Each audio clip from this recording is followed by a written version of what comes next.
पुराण कहती है, उमाखंड कहता है शिवपुराण का। शिव को ज्योतिर्लिंग कहते हैं।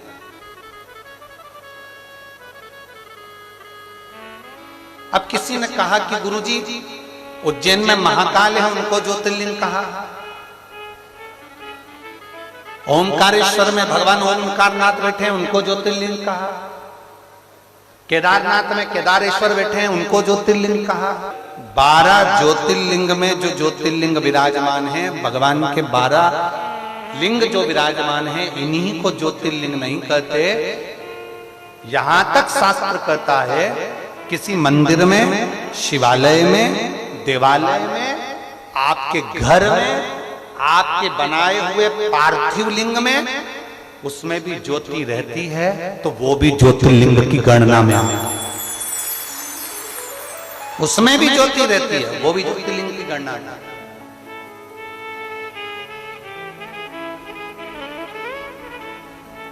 उसमें ज्योति विराजमान है, वो ज्योतिर्लिंग की गणना में। क्या फल है?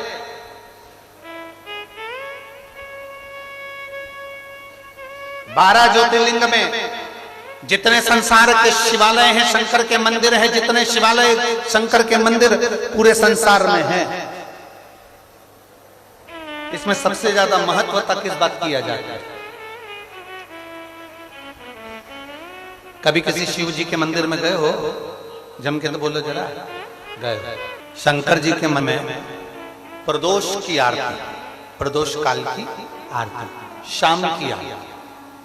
शाम की आरती का मतलब यह है प्रदोष काल की आरती, मतलब वो रात्रि को एक आरती होती है, वो शयन आरती होती है, मतलब उस समय तो भगवान सोते।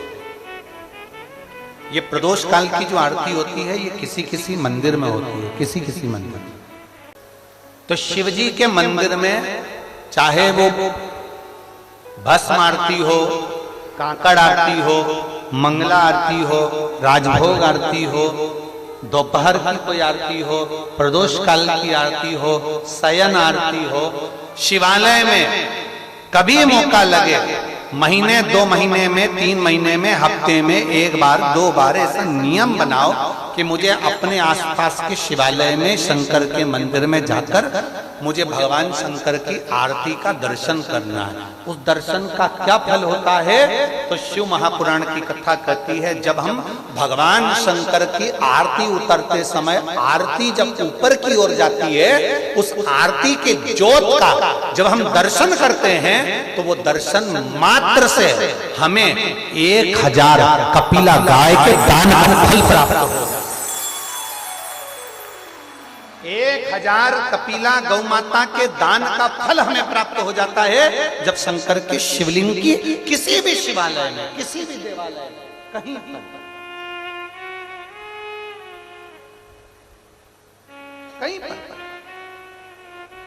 आरती का क्रम थोड़ा ध्यान दीजिएगा, बहुत बहुत ध्यान देने वाला विषय है।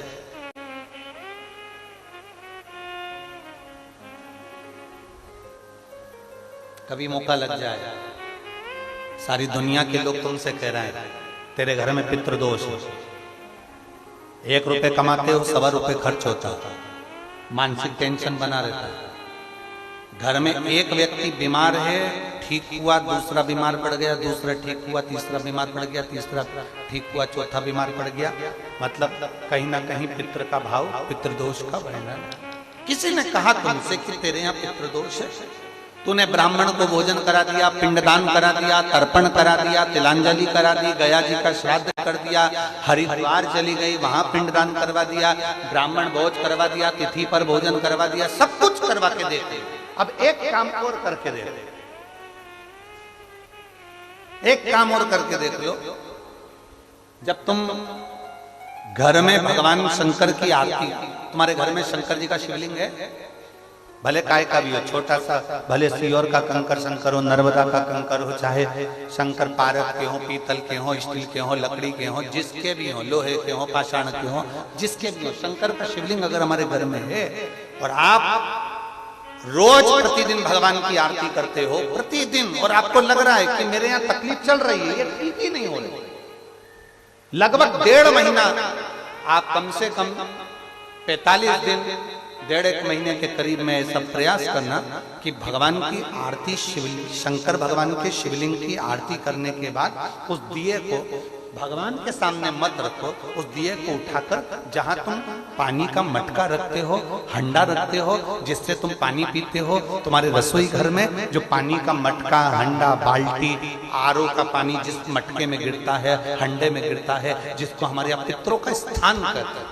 उस स्थान पर, उस मटके के पास में, उस हंडे के पास में, उस बाल्टी के पास में, जहां रसोई घर में पानी रखते हो, उस रसोई घर में पानी जहां रखते हो, उसके पास में उस दिए को भगवान के सामने नहीं रखना। आरती उतारने के बाद उस दिए को ले जाके सीधे परिंडे के पास में, उस हंडे के पास में, मटके के पास में उसको रखो। केवल 1.5 महीना कर कर देखना। 1.5 महीने के बाद तुम्हें मालूम पड़ेगा कि हम वापिस उन्नति की सीढ़ी पर चढ़ना प्रारंभ कर दिए, हमें फल मिलना चाहिए। अब तुम्हें ना कहीं जाना है, ना कहीं आना है, ना कोई खर्चा है। खर्चा है क्या?